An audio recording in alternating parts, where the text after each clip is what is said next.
When Jethro, the priest of Midian, Moses' father-in-law, heard of all that God had done for Moses and for Israel his people, and that the Lord had brought Israel out of Egypt, then Jethro, Moses' father-in-law, took Zipporah, Moses' wife, after he had sent her back, and her 2 sons, of which the name of one was Gershom, for he said, I have been an alien in a strange land, and the name of the other was Eleazar, for the God of my father, said he, was mine help, and delivered me from the sword of Pharaoh.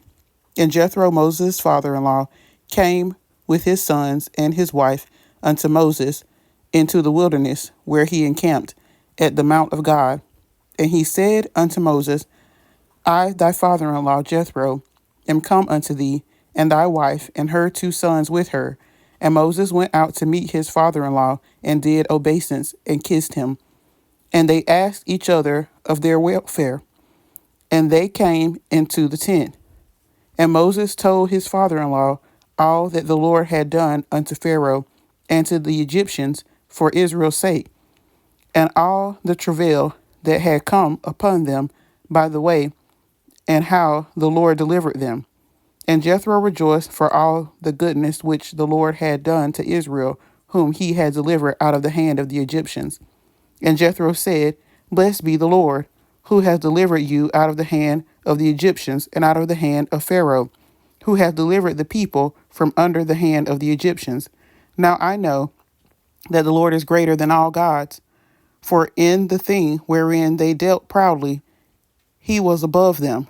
And Jethro, Moses' father-in-law, took a burnt offering and sacrifices for God.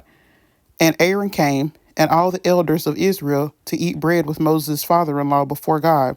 And it came to pass on the morrow that Moses sat to judge the people, and the people stood by Moses from the morning unto the evening. And when Moses' father-in-law saw all that he did to the people, he said, What is this thing that thou doest to the people? Why sittest thou thyself alone, and all the people stand by thee from morning until evening? And Moses said unto his father-in-law, Because the people come unto me to inquire of God, when they have a matter, they come unto me, and I judge between one and another, and I do make them know the statutes of God and his laws. And Moses' father-in-law said unto him, The thing that thou doest is not good. Thou wilt surely wear away, both thou and this people that is with thee, for this thing is too heavy for thee. Thou art not able to perform it thyself alone. Hearken now unto my voice. I will give thee counsel, and God shall be with thee.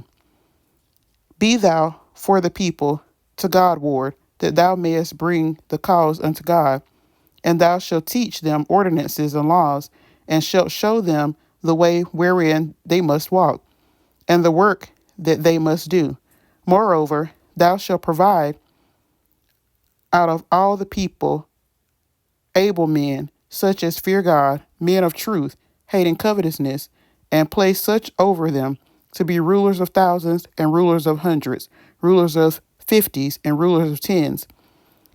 And let them judge the people at all seasons. And it shall be that every great matter they shall bring unto thee, but every small matter they shall judge. So shall it be easier for thyself, and they shall bear the burden with thee. If thou shalt do this thing, and God command thee, so then thou shalt be able to endure, and all this people shall also go to their place in peace. So Moses hearkened to the voice of his father-in-law, and did all that he had said. And Moses chose able men out of all Israel, and made them heads over the people, rulers of thousands, rulers of hundreds, rulers of fifties, and rulers of tens.